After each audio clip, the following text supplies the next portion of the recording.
పార్లమెంట్లో జరగబోతున్నటువంటి రాజ్యాంగం పైన చర్చల్లో ఇక్కడ ఉన్నటువంటి వాళ్ళందరూ కూడా ఈ ప్రతిపక్ష నాయకులు అందరూ కూడా పార్లమెంటులో మాట్లాడాలని మేము వేడుకోవడం జరుగుతుంది. కాంగ్రెస్ ఏదైతే లేవనెత్తిన అంశం రాజ్యాంగం పైన చర్చ అన్నదో దానికి అధికార పార్టీ పెద్దలు మోడీ గారు, అమిత్ షా అందరూ దానికి ఆమోదం తెలిపారు. 16న ప్రారంభం అవుతుంది, 15న ముగుస్తుంది.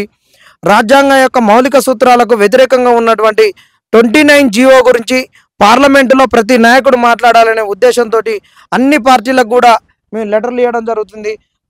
సిపిఎం పార్టీకి, అక్కడ సెక్రటరీకి, అదేవిధంగా బీజేపీ యొక్క పార్టీ వాళ్ళకు అందరికీ,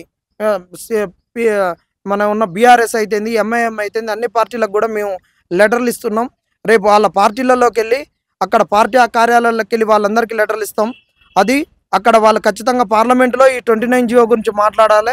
రాజ్యాంగాన్ని కూని చేస్తున్నటువంటి కాంగ్రెస్ను ఖచ్చితంగా పార్లమెంట్లో నిలదీయాలని కోరుతున్నాం.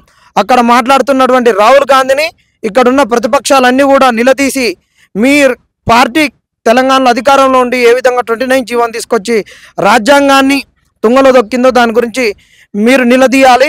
పార్లమెంటులో కూడా 29 జీవోని లేవనెత్తి మాకందరికీ న్యాయం జరిగేటట్టు చేయాలి. అదొక్కటే కాదు, ఇక్కడ ఉన్నటువంటి పెద్దలందరూ కూడా కాంగ్రెస్ యొక్క మేనిఫెస్టోలో ఉన్నటువంటి వాళ్ళు వీళ్ళందరూ కూడా మాట్లాడిన మాటలను నమ్మి మేము ఓటేయడం జరిగింది. 2 లక్షల ఉద్యోగాలు ఒకే సంవత్సరంలో అని యూత్ డిక్లరేషన్లో చెప్పారు.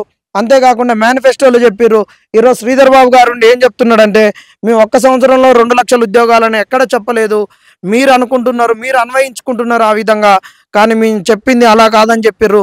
మేమేం చెప్తున్నామంటే వీళ్ళందరూ మేనిఫెస్టోలో ఉన్నటువంటి అభ్యర్థులే, వీళ్ళందరికీ అలా కొలువులు వచ్చినాయి.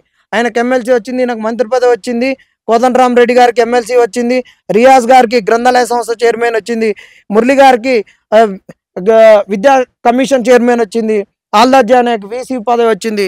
వీళ్ళందరికీ పదవులు వచ్చినాయి. నిరుద్యోగులకు ఉద్యోగాలు రాలేదు. ఉద్యోగాలు రాలే కానీ వీళ్ళకు వచ్చినాయి ఏందంటే గాయాల పాలయ్యారు, వీళ్ళకు వచ్చినాయి దెబ్బలు, హాస్పిటల్ బిల్లులు.